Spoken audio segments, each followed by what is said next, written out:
রব্বুল আলামিন বললেন, ইন্নী আ'লামু মা লা তা'লামুন। ফেরেশতারা, তোদের সঙ্গে পরামর্শ করারও আমার দরকার না, আর তোরা কি বলবে না বলবে তাও আমি আল্লাহ জানি।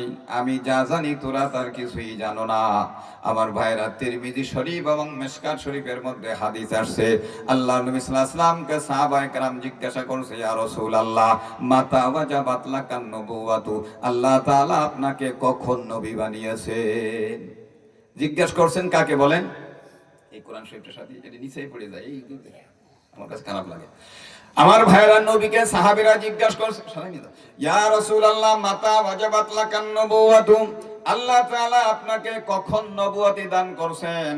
আমরা জানি নবীজির বয়স যখন 40 বছর হয়েছিল, আল্লাহর নবী হিরা পাহাড়ের ওই গুহায় গিয়ে ধ্যান করতে করতে ওই সময় নবী নাযিল হয়, জিবরাইল আলাইহিস সালাম আসেন।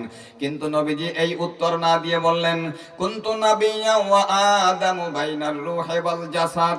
হে আমার সাহাবীরা, জেনে রাখো, আল্লাহ তাআলা মানব জাতির আদি পিতা আদম আলাইহিস সালাতু ওয়াস সালামকে সৃষ্টি করার আগেই আমি নবীকে নবুয়তি দিয়ে রাখছেন। আরো করে বলেন সুবহানাল্লাহ। কি বুঝলেন? আদম আলাইহিস সালাতু ওয়াস সালাম সমগ্র মানব জাতির আদি পিতা।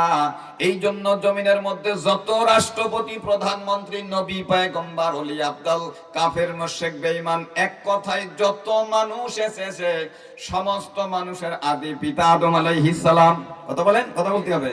আবু বকর সিদ্দিক রাদিয়াল্লাহু তাআলা আনহুর আব্বাও আদম আলাইহিস সালাম, আবু জাহেলের আব্বাও আদম আলাইহিস সালাম, মুসা নবী, ঈসা নবীর আব্বাও আদম আলাইহিস সালাম। সমস্ত মানুষের পিতা হলেন আদম আলাইহিস সালাম। আমাদের নবী, বিশ্ব নবী রাহমাতুল লিল আলামিনের পিতাও আদম আলাইহিস সালাম। আমাদের নবী আদম আলাইহিস সালামের সন্তান ছেলে। কিন্তু ভাইরা, আল্লাহর নবী কেমন সন্তান? আল্লাহর হাবিব বলেন, আমার আব্বাকে আল্লাহ তাআলা বানাই নাই, আদম আলাইহিস সালামকে বানাই নাই। যেই মাটি দিয়ে আল্লাহ আদমকে বানাইছেন, মাটির জায়গায় মাটি রইছে, মাটি আনে নাই। সেই সময় আমি সন্তান মুহাম্মদকে আল্লাহ নবুয়তি দিয়া রাখছে। কোন সুবহানাল্লাহ। নবী ঠেলাটা দেখছেন। আমার ভাইরা, ফেরেশতারা মনে করছিল আমরা নূরের সৃষ্টি, আমরা কোনো গুনাহ করি না, সুতরাং সৃষ্ট জগতের মধ্যে আমরাই শ্রেষ্ঠ, আমরা থাকলেই তো হয়ে যায়। আল্লাহ কয়, তোরা জানিস না, আমার নবীকে আমি আল্লাহ রাব্বুল আলামিন দুনিয়ায় মানুষ রূপে পাঠাবো।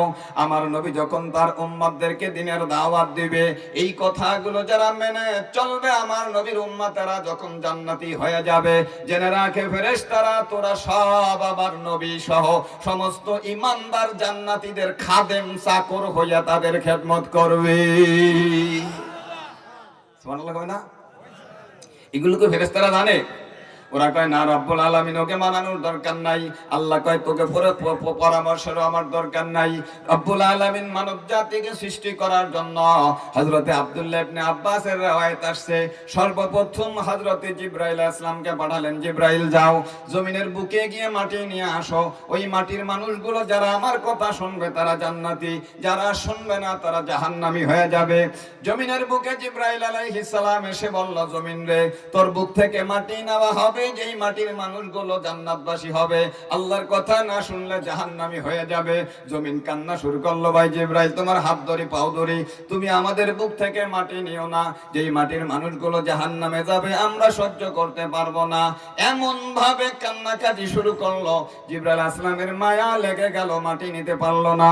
আমার ভাইয়ের আল্লাহর কাছে গেছে, আল্লাহ বলে, কি করছো? তাই মাটি আনতে পারি নাই, আমার দিলে মায়া লেগে গেছে। আল্লাহ মিকাইলকে পাঠালেন, তুমি যাও।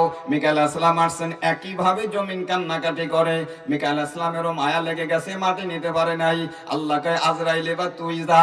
আজরাইল আলাইহিস সালাম আসছে, জমিন আগের মতন কান্দে, ভাই আজরাইল, তোমার হাত ধরি, পাও ধরি, মাটি নিও না, এই মাটির মানুষ জাহান্নামে যাবে, সহ্য করতে পারবো না। আজরাইল কয়, আমি কের কথা শুনি না, আমার নাম আজরাইল, চিনিস আমার? আজরাইল খালি খালি হইছে। আমার ভাইরা, এই জন্য আজরাইল আলাইহিস সালাম কার কথা না শুনে জমিনের উপরে মারছে থাবা, একটা থাবা মারছে। আজরাইল আলাইহিস সালামের হাত আমাদের হাতের থেকে এক হাত বড়। কয়েক বড়? এক হাত বড় না? কথা বলেন, কতটুকু বড় আমাদের থেকে? আমার ভাইরা, এই জমিনের উপরে আজরাইল আলাইহিস সালাম যখন থাবা মারছে, সারা পৃথিবীর মাটি তার হাতের মধ্যে চলে গেছে, কারণ দুনিয়াটা তাদের কাছে বটের মতন মনে হয়। সুবহানাল্লাহ মারো, সুবহানাল্লাহ মারো।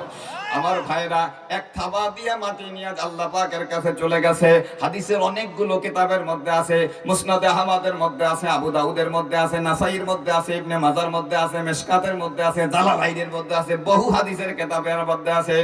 আল্লাহর হাবিব বলে ইন্নাল্লাহা খালাকা আদামা মিন কুবজাতিন কাবাযাহা মিন জামিউল আরদি ফাজাআ বানু আদামা আলা কদরিল আরদি মিনহুমুল আহমার ওয়াল আবয়াদ ওয়াল আসওয়াদ ওয়া বাইনা যালিকা ওয়াস সাহাল ওয়াল হাযান ওয়াল খাবিস ওয়াত তাইব।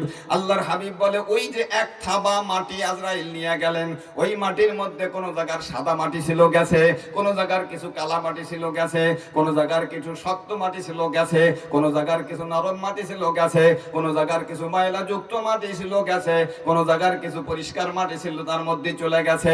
আমার ভাইরা আল্লাহর হাবিব বলে এই মাটির কারণে বনি আদম মানব জাতি ওই 8 রকমের হয়ে গেছে।